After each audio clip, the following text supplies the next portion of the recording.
Hello good morning and welcome back friends. आप देख रहे हैं पेसर एजुकेशन यूट्यूब चैनल। आज की इस वीडियो में बात करेंगे 14 नवंबर से रिलेटेड जितने भी इंपॉर्टेंट करंट अफेयर्स बनती हैं सारे इस वीडियो में कंप्लीट करेंगे। साथ ही काफ़ी सारे एक्स्ट्रा फैक्ट भी यहाँ पर डिस्कस करेंगे। सो पूरे लेसन को ध्यान से और लास्ट तक आप जरूर देखिएगा। इसकी PDF आप डाउनलोड कर सकते हैं नीचे वीडियो के डिस्क्रिप्शन में से। देखिए, सबसे पहले हम बात कर लेते हैं जो लास्ट वीडियो की क्विज थी आपके लिए।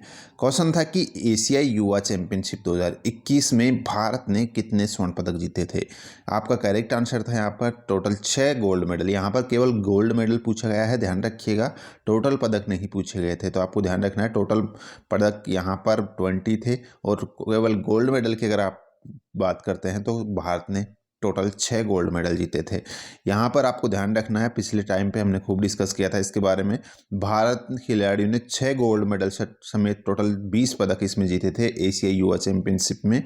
और भारत की तरफ से महिला वर्ग में जो प्रीति दहिया है, स्नेहा कुमारी है, खुशी और नेहा, इन्होंने भारत के लिए महिला वर्ग में गोल्ड मेडल जीते थे। तो ये पॉइंट आप ध्यान रख लीजिएगा।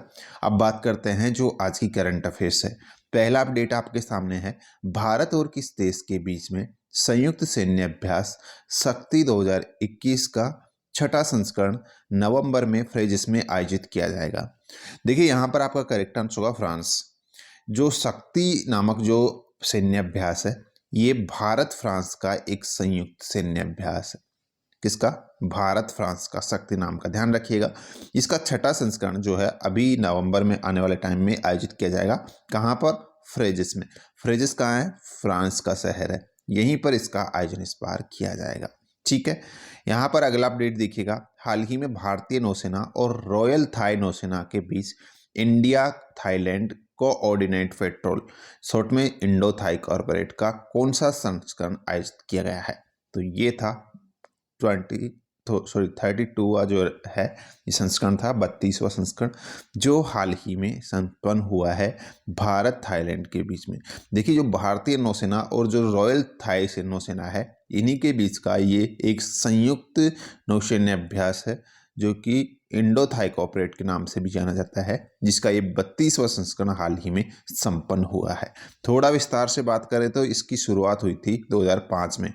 2005 से जो है वर्ष में 2 बार अपनी अंतर्राष्ट्रीय सीमा रेखा पर ये कॉर्पोरेट का संचालन आयोजित किया जाता आ रहा है। ठीक है, भारत और थाईलैंड के बीच में एक साल में 2 बार, यानी कि एक मतलब कि जो साल में 2 बार आयोजित होने वाला एक ये संयुक्त नौसैन्य अभ्यास है कॉर्पोरेट। ठीक है, यहाँ पर देखिएगा, इस बार इसमें भारतीय नौसैन्य जहाज INS कर्मुक, स्वदेश निर्मित मिसाइल कॉर्वेट और हिज मेजेस्टिस थाईलैंड शिप जो है इसमें इस अभ्यास में हिस्सा ले रहे हैं। ये आप ध्यान रख लीजिएगा। ठीक है, चलिए, यहाँ पर ये तो हो गया अभी लेटेस्ट के बारे में।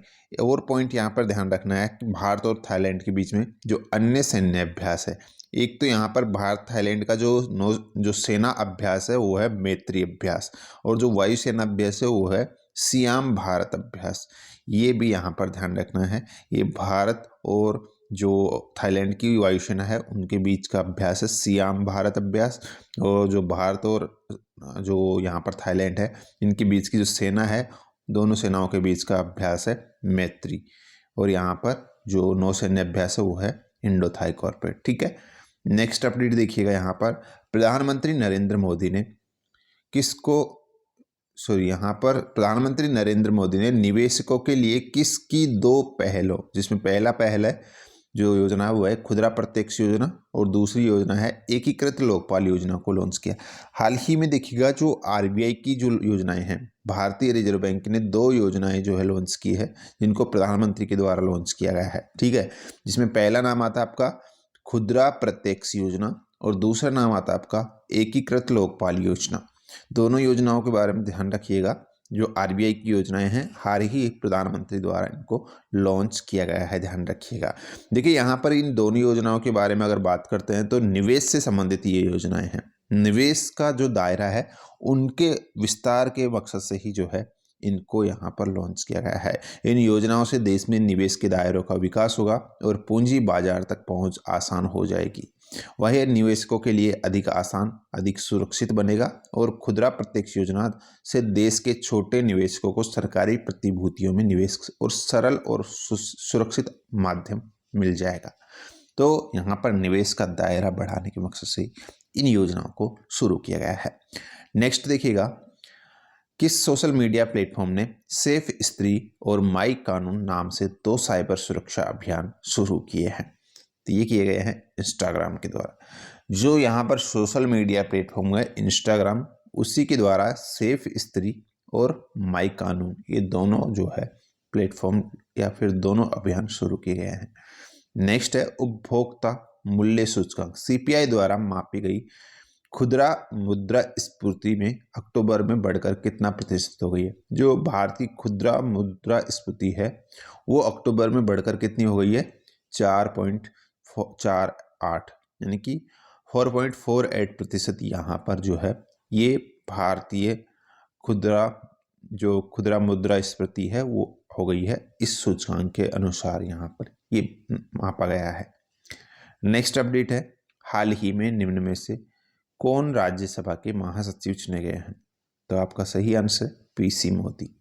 राज्यसभा के महासचिव कौन बने हैं? पीसी मोदी बने हैं। ये आपको ध्यान रखना है, जिनको आप यहाँ पे देख रहे हैं।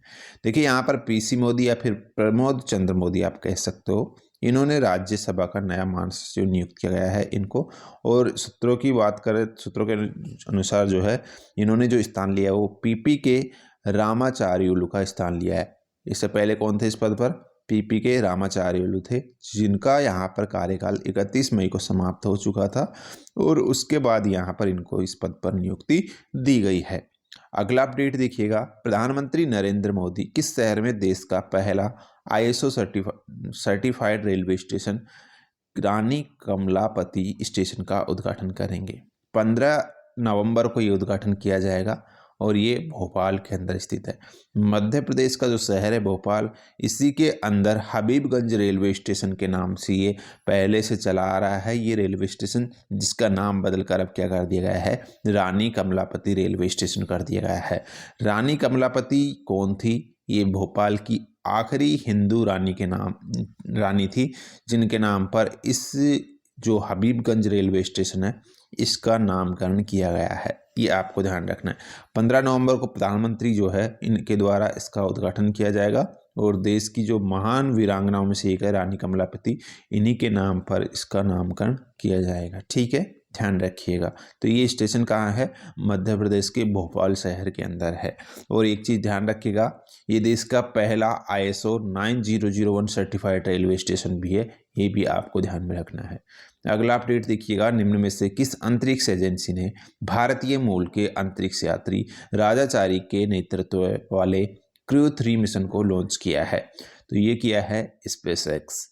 देखिए जो स्पेसएक्स है नासा की जो निजी एक स्पेस कंपनी है, ठीक है, उसी के द्वारा ये क्रू 3 मिशन वाला एक क्रू 3 मिशन जो है लॉन्च किया गया है, जिसमें जो यहाँ पर इसका नेतृत्व किसके द्वारा किया गया है? जो यहाँ पर भारतीय मूल के अंतरिक्ष यात्री हैं राजाचारी, इनके नेतृत्व में इस मिशन को लॉन्च किया गया है। ठीक है, नेक्स्ट, किस केंद्रीय मंत्रालय ने भारत की आज़ादी के 75वें वर्ष के उपलक्ष्य में न्यूट्रिशन स्मार्ट विलेज कार्यक्रम की घोषणा की है? तो की गई है कृषि और किसान कल्याण मंत्रालय के द्वारा। यहाँ पर देखिएगा न्यूट्रिशन स्मार्ट विलेज जो है ये कार्यक्रम शुरू किया गया है कृषि और किसान कल्याण मंत्रालय के द्वारा। ठीक है, नेक्स्ट, 13 नवंबर को विश्व भर में कौन सा दिवस मनाया जाता है? तो विश्व दयालुता दिवस 13 नवंबर को पूरे विश्व भर में मनाया जाता है, विश्व दयालुता दिवस।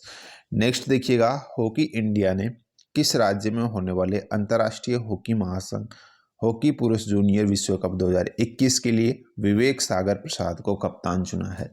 तो यहाँ पर देखिएगा जो आने वाले टाइम में जो पुरुष जूनियर हॉकी विश्व कप होने वाला है उसके लिए भारतीय टीम का जो कप्तान चुना है वो विवेक सागर प्रसाद को चुना है। और ये कहाँ पर आयोजित किया जाएगा? उड़ीसा में आयोजित होने वाले हैं जो हॉकी जूनियर पुरुष विश्व कप है। ठीक है, ये भी आपको ध्यान रखना है।